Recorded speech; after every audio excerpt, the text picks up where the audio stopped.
Hey folks, how y'all doing? I just wanted to come up here and say hi because I love coming home. Every time we come home, I feel loved. I don't know about you, but I get to feel loved. And I just wanted to say thank you for that. We're Scott and January Wilson. We're from Mexico. Scott's going to show you a little bit more in detail where that is. It's like 15 minutes from the border. Anyways. Don't take all my good points. I'll take what I want. Anyways, Scott's going to tell you a little bit more about what we do, and I'll give it to you. Okay.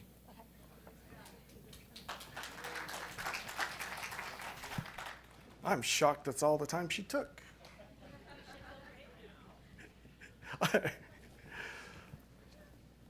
One of the things, if you know January, she loves to expand on how she's feeling, and that was good. So again, thank you so much for allowing us to be here, and thank you for Pastor Ron for inviting me to speak and kind of let you guys know where we are, what we do, who we are, because there has been quite a few new faces that weren't here 7.5 years ago when we left. So to be able to talk about it is an honor and stuff. So we are January and Scott Wilson. My official title at the moment is National Missions Coordinator for Foursquare Mexico. I am trying to get them to pay me by the letter on that. They offered a peso a letter, which means I could get about a taco a month on that, but that's okay. A lot of times, people hear that we're in Mexico and they don't exactly know everything that we do or where we are, and so I thought I'd start off with showing you where we are. We're just in the top. You can't get any further north or west than where we are. A couple years ago, there was an earthquake in Mexico City, and my parents, who live in Central California, they're like, "Did you feel that earthquake?" I'm like, "Mom, that'd be like if there was an earthquake in Houston. Did you feel it?" She didn't realize. So we actually ended up having to get them a map to understand on where we do that. But we do things all over Mexico. And if you go to the next slide, you'll see a little bit closer. Of course, I picked a castle. Hey, why not? So we're just, without construction traffic, we're only 15 minutes south of the border. With construction traffic, well, that could be an hour. But we're just really close. And so what that affords us is a lot of opportunities to continue to do things in the U.S. And so we do a lot of cross-border stuff. And because of where we are with all of the Foursquare churches that are in the Tijuana, Rosarito, Mexicali area, we actually have about 40 Foursquare churches in just that little section. And actually, that's kind of what we were originally going down there 7.5 years ago, was to assist another missionary couple, and they were hosting teams, and they needed some help. And so we went down there to do that. That was the thing. And 9 months later, they actually moved back to the States. And so it was like, okay, we were here to help them. Now they're not here. What do we do? And so we actually I became the assistant to the National Missions Coordinator at that time. And so what we do is we do have teams. And this is a team that came down from Washington State. We've had teams from New Hampshire, from Wisconsin, a few out of Washington, quite a few out of Southern California specifically, and a few out of Nevada. And just as a spoiler alert, Meadows is scheduled to come later on this year. So if you guys you guys want to come down, and I've come to your house, now it's your time to come down to my house. So we would love to have you guys come down and see where we do and what we do. But this team, originally we were going to connect them with one church, but because of some road construction, Tijuana is just like Mexico. There's always road construction going on somewhere. And so because of road construction, their church was right by where the road got detoured. So you couldn't get to their church at all, except on Sunday. So they're like, okay, what are we going to do? And so we decided, let's work with all of the churches in that area. So what they do in Mexico is they have them in our district. They have the churches grouped in sectors. And so what we did is we had this youth group connect with 4 other churches in that area, the youth group of all of them. And the first night was just hanging out. And I was expecting maybe 10, 15 people to show up. 30 or more actually showed up from all of these different churches. And the thing was, it was just about getting together because we're going to be working together for the next few days. And they all sat around and people were getting out Google Translate and they were like, okay, exchanging Instagram handles or whatever they call them. I'm not an Instagram guy. I'm too old for that. But it was really cool. And so then the next day we had a service project, and all through the rest of the weekend, all of the group, because we are at a different location each day, the whole group was all getting together and going to the different spots. And the last day we did a youth conference for a church that didn't have much youth. And so we brought all the youth from 3 different churches coming around and doing stuff. So it's really awesome when it just took the spark of having a U.S. church there that brought all the other churches together, and people that didn't know that that church had such a large youth group, and so now they're connecting as well. So sometimes it doesn't have to be anything other than just the fact that there's an American church that draws everybody else to that. And then the other thing that we've started to do is actually start taking teams from the Tijuana, that northern area, and going down into southern Mexico. Because what we're wanting to do is change that paradigm so that it's not just that Mexico is receiving teams, but they're actually called to go as well. And on the next slide, you'll see I had to do this in a wide angle lens because you couldn't get all the letters of the name of the city in any other way. A place called Huixtlahuaca. And so we were able to take a group of mostly Mexicans. There were just a couple of Americans in there, January and I. But being able to go down and actually minister to a Foursquare church that's in the southern part of Mexico. The next nearest Foursquare church is a 6-hour bus ride away. So to be able to go down and just say, hey, no, we know who you are. We know where you're at. We're partnering together. You're part of our family. It's something as simple as that. Something else that we do is we host interns. And you may recognize one of those. It's kind of on an informal basis, but Sarah has come down a couple of times. And then we also had Amy. She's from New Zealand. Sarah's come down for a couple of weeks, a few years in a row. And then Amy, she was supposed to be there for a month. She finally left 6 months later. So it's been really nice to be able to have some people come down and just sort of experience what missions is all about. Then we've also been able to been asked to speak at different camps and conferences. This is January speaking at a camp, a high school camp for the Arizona region of the Western District. This is the only picture she would let me take. She made me get out of the room while she was speaking. So I just took one quick one before I left. But just kind of giving the youth an idea of what does missions actually look like? What is it?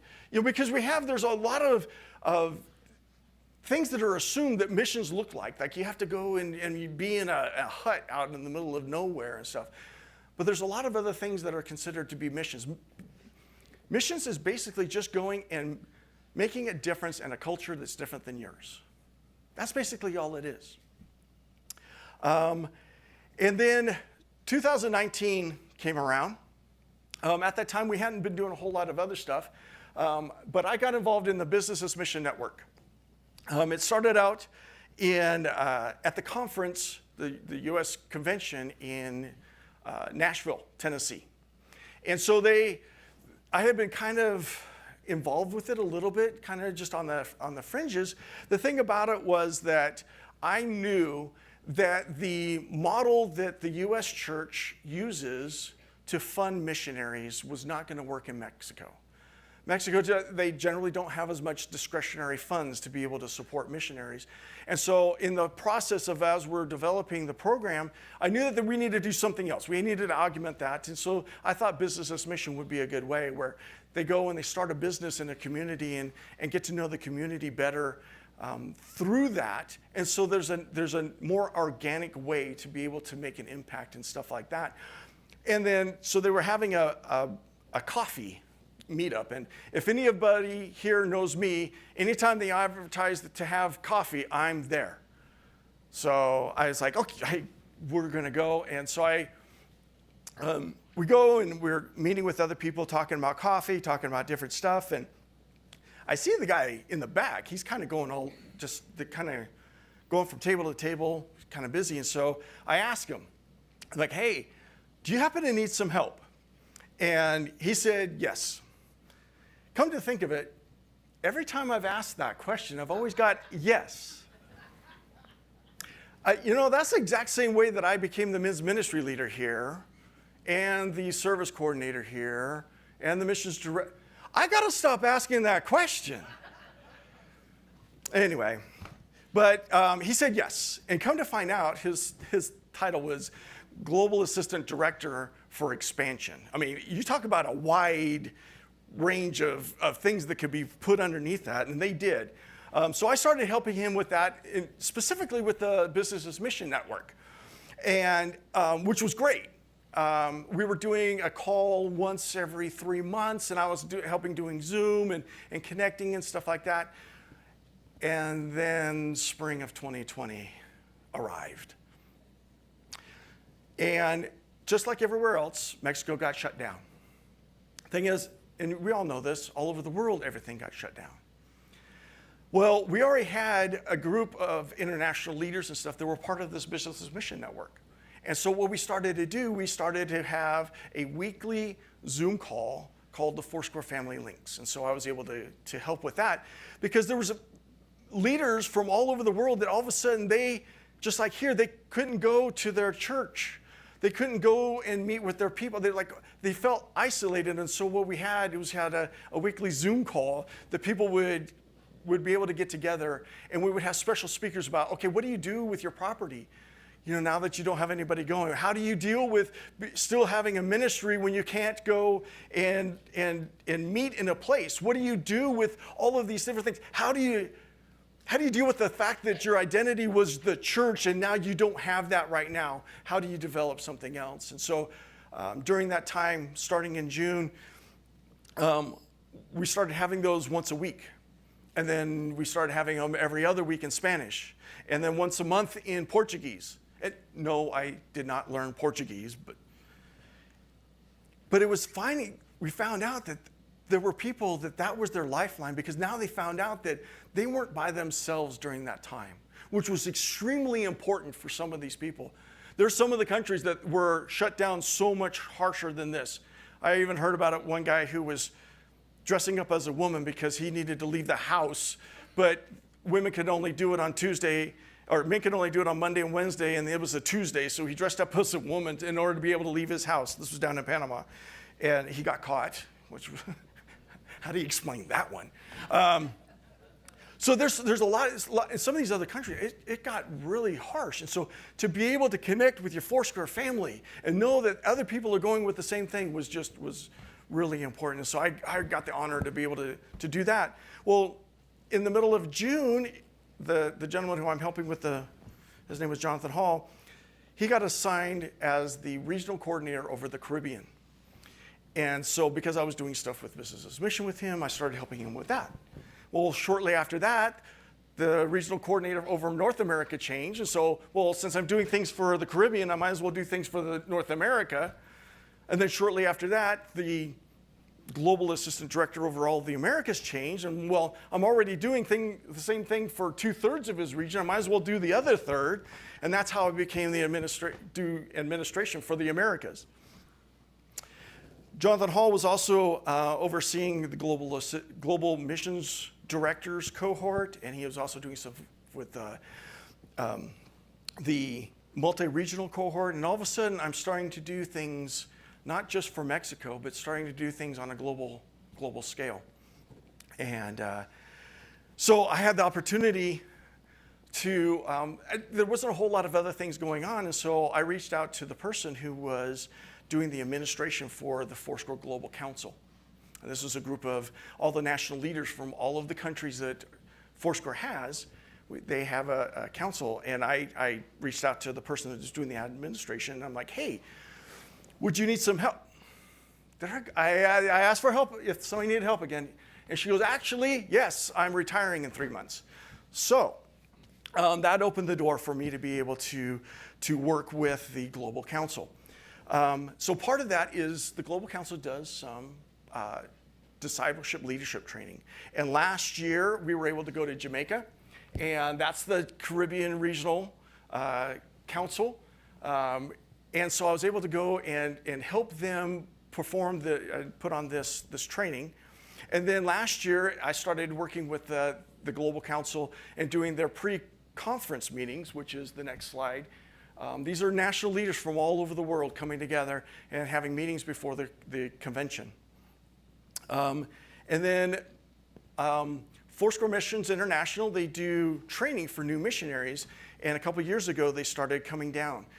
They do a 9-week cohort online, and then in the middle of that, they all get together in one place and practice some of the stuff that they're learning. And the last 2 years, they've come down to Rosarito, where we are, and they're coming again next year.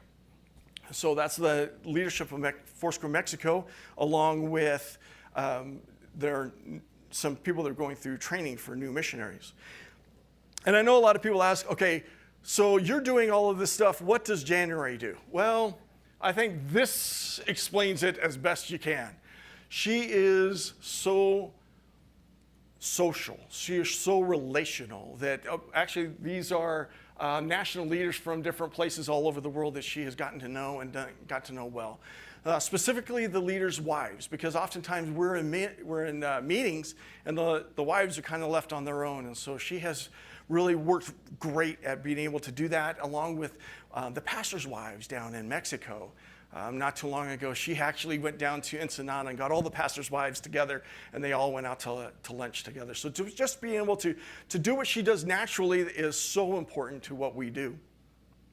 Oftentimes, what you'll see me at is behind a computer desk or a computer screen, and that's not very exciting, but it's something that I found out that God has wired me to be able to go, and I help facilitate other people in what God has called them to do. But one of the things that actually is a great benefit that has come out of that is this. This is something that has been on my heart for 7 years.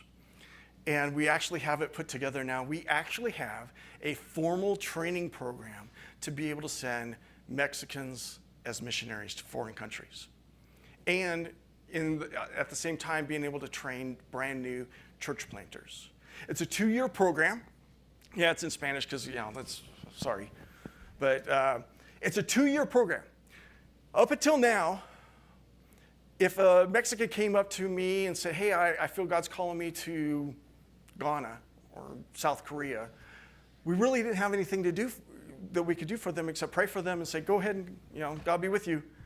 Well, now we actually have a formal training program where we're able to give them all of the things that they are going to need to be either church planters in other areas of Mexico or to go as a foreign missionary to other countries, because there's places in the world right now that are asking for Mexicans specifically. Because there's a lot of places in the world that, honestly, I can't go. If I'm walking down the street in Cairo, I have a tendency to stick out a bit. But if you put a Mexican in that same situation, they go unnoticed. Not to mention they don't have a U.S. passport, so that doesn't garner attention. And the other thing is that they're talking culturally peer-to-peer.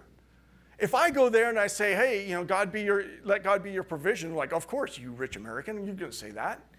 But if a Mexican says that same thing, they're like, oh, maybe there's something to this. So having that, being able to do that, we're rolling it out.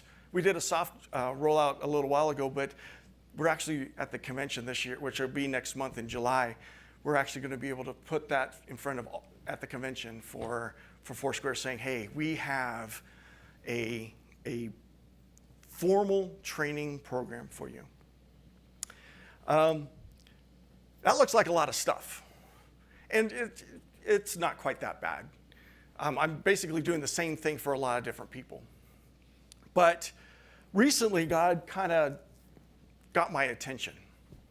because I can get so wrapped up in doing the stuff, doing the things, being, just taking care of the tasks, that God kind of tapped me on the shoulder and brought this to my attention. That sometimes I am so focused on the how and the what that I forget about the who and the why. Isn't that true for all of us sometimes? And the interesting thing is what he used to get my attention was the story of the prodigal son, or the lost son, which is found in Luke 15:11 through 32. And no, I'm not going to read the whole story, because we've all heard the story before. So I'm going to give you the Wilson abridged version. By the way, I'm Wilson, So, young guy, younger brother, he wants to get and go do his own thing. So he goes to his dad and says, hey, Dad, you're still pretty healthy and stuff. It's going to take you a while before I get your inheritance. Can I just get it now? Because there's things I want to do. Father says, oh, if that's what you want, we can make that happen. Son takes it. He goes off to a whole different country, gets as far away from his dad as he can. I can understand that, but that's a whole nother story. And so he gets out there and he starts using, he's the guy that comes in and has all the money. And so he gets a lot of friends and all these things are happening. And then all of a sudden a famine hits and his money's gone and he's stuck. And so what does he do? He's trying to find something. He's a foreigner, so he doesn't have the proper green card. So he has to find whatever he can. He finds a job taking care of pigs, which for a Jew is the worst thing that you could do. He's in there, it's a mess. And he's like, you know what?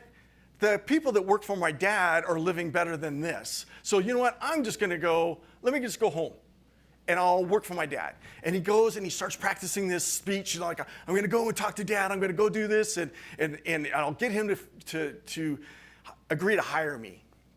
And he goes back home and he gets about a sentence into his speech, and his dad says, hey, you're good, you're fine, let's get your clothes, let's get you taken care of, let's put you back where you're supposed to be. And then they start to have a party. Well, the older son, he's out in the field, and he hears there's something going on. And so he sends one of the people back, and they find out there's a party. He's like, hey, your brother's back. They're having a party for him. He goes, are you kidding me? After everything that he's done, are you kidding me? And so he's like, I'm not going there. The dad comes out to him and says, trying to figure out why he's not coming into the party. And this is the part that got me. So the father's trying to get him in. And Luke 15, verse 30. The older son this is part of his response. But when this son of yours, not my younger brother, this son of yours who has squandered your property with prostitutes comes home, you kill the fatted calf.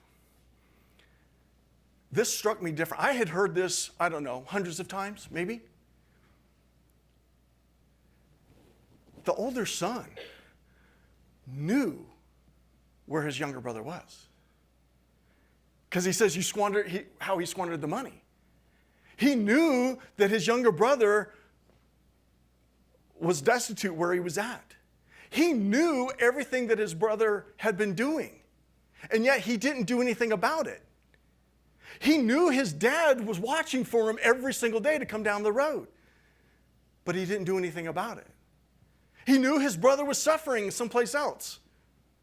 But he didn't do anything about it because he was so focused on making sure that he was doing the task that he had before him. He was forgetting the who and the why. He was so focused on the how and the what. About taking care of the family farm. But he'd forgotten what the whole point of keeping that intact was. That would be for his family in generations to come, that would be a safe place for them to come. That they would have a base that they would always have so they would never be in want.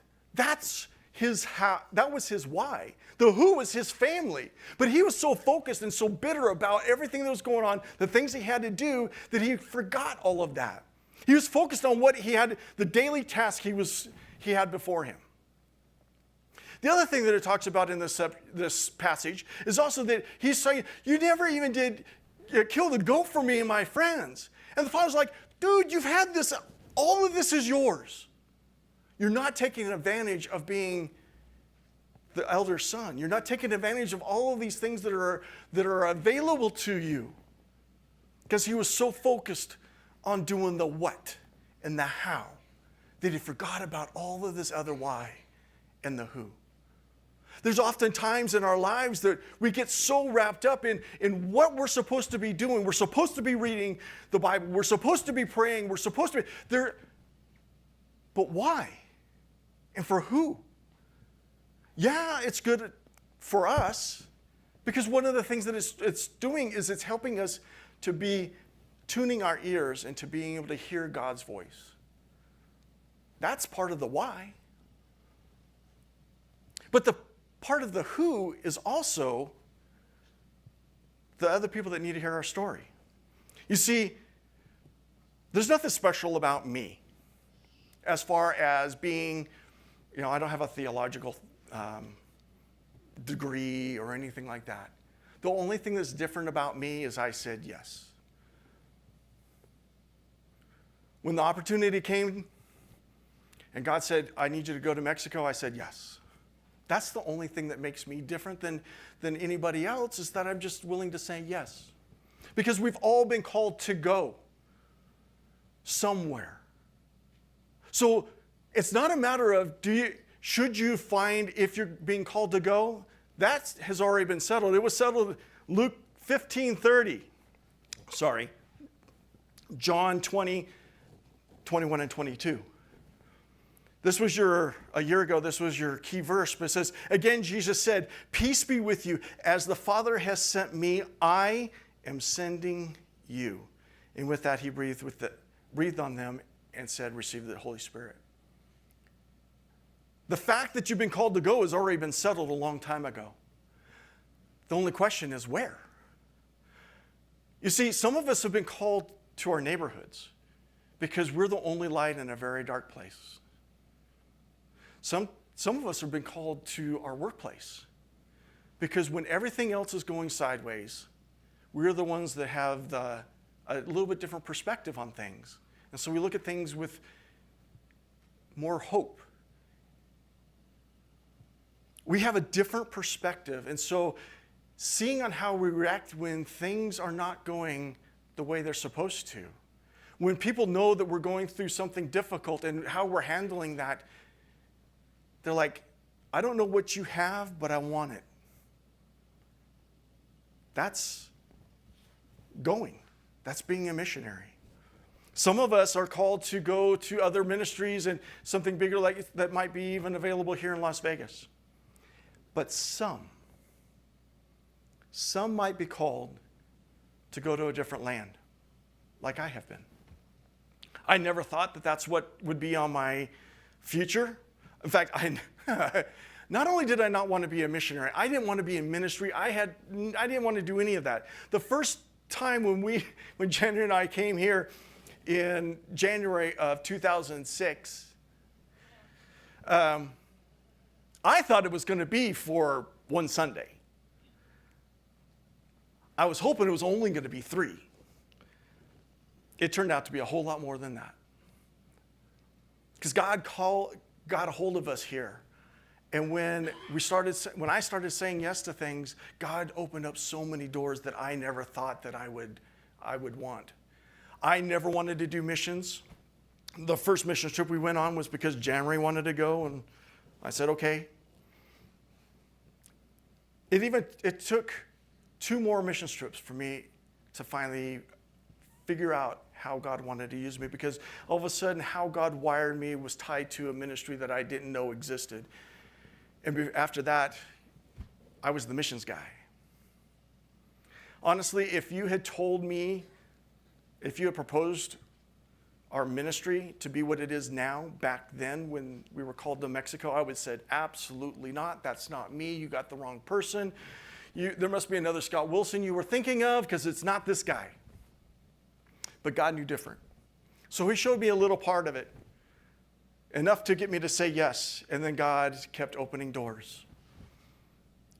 We've all been called to go, but the thing is that we're not called to go it alone. In Matthew 28:19, it says, therefore go and make disciples of all nations, baptizing them in the name of the Father and the Son and the Holy Spirit. He's put everybody out there. Everybody needs to hear the hope that we have. Everybody needs to know what we know. And especially in this day and age, there is such a lack of hope, and we are the ones that have it in abundance. So basically all you need to do is you need to find out where God's calling you to go, because there's people in these areas. There's a place that God is calling you to, whether it be a neighborhood, a workplace, a school, or someplace, that needs to hear your story, your specific story.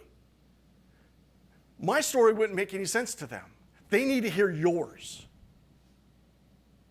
And it's a very simple thing. It talks about being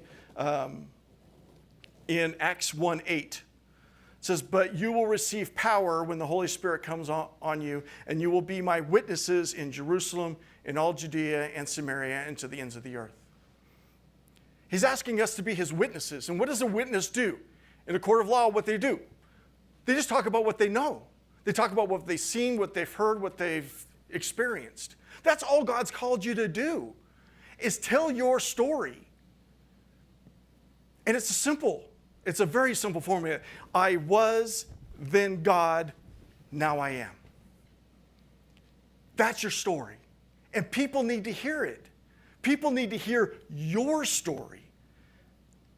There's a lot of different places that you might run across that. And that's why I was talking about being able to be tuned to hear God's voice. And that's the why of some of these things they're talking about. Praying daily prayer with God, reading his word. It's being communicated with a person so that you understand and you can hear the voice when God's saying, you need to speak to that person. Ask them if they need prayer. Because you don't know this, but they're going through a personal crisis. And they just need a sliver of hope that you have. But if you're not tuned to his voice, you won't hear it when he tells you to do that. God's called all of us to go somewhere. He's called all of us to go and be his light, to be the people that are telling them about how much God loves them. All we're asking, all I'm challenging you for is to find your where and say yes. Actually, can I have the worship team come up? Find your where. Because we already know, based upon these scriptures, that we're all called to go somewhere. We already know that there's a go. We just now have to find out where. And so this morning, it's still morning, right? Okay. This morning, I'm just asking you to take some time and listen to see and hear where God is calling you to go. And maybe that might be on the short-term team that's coming down later on this year. Hint, hint, hint. I know my life completely changed when I started saying yes to God. I'm in a place I never thought I would be, and yet I am the happiest that I have ever been. I cannot imagine doing anything different. But it started by saying yes. Started saying yes to being an usher, actually. That was my very first yes. Little did I know that it would lead to where we are now. And God has opened up so many doors. We have a global impact because I said yes to being an usher 20 some odd or 17 odd years ago. That's where it started. Where's it going to start with you? What yes can you say to what God has put in front of you for you to go and do something that he's called you to do It may be things that you don't even think that you're capable of. I never thought I would be capable of what I'm doing. I thought it was somebody else. But God opened up the door and I said yes, and I took a step of faith, and I'm still in awe of where we are. All of these things that I've been talking about as far as what we're doing in Mexico and the world, this is what we are doing. We as in Meadows. We could not do this without you. Without your mostly your prayer support. Because we're going into areas that we never thought we would be able to go. And it's through you, our family, that we're able to do that. So I want to say thank you for that. I'm going to leave you with one last thing. Say yes and find your where. Because then you'll understand the who and the why that you're doing the what and the how. Thank you.